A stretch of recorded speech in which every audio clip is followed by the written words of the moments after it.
Ons eerste is maar ons gebedsaksie. Ons landfokus is week 2 van 52 hierdie week.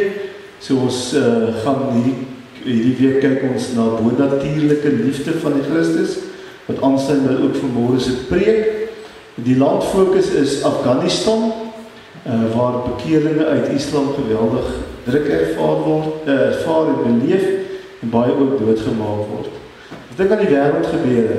Ek weet nie wie van julle so op die hoogte met wêreldgebeure nie, maar daar's groot skommeling in die wêreld, soos ek nou genoem het, Iran en daar Venezuela en groot dele van Amerika is daar baie skommelinge en in die Midde-Ooste is daar dinge wat helemaal lekker by op hulle kop gaan klim. Europa, Engeland, oralste oor.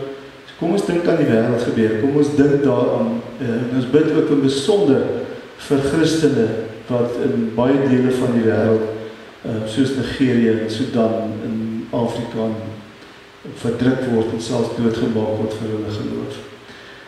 Dan ons teksgedeelte vir hierdie week is Matteus 5 vers 44, maar ek sê vir julle moet julle vyande lief hê, seën die wat julle vervloek, doen goed aan die wat julle haat, bid vir die wat julle mishandel en vervolg.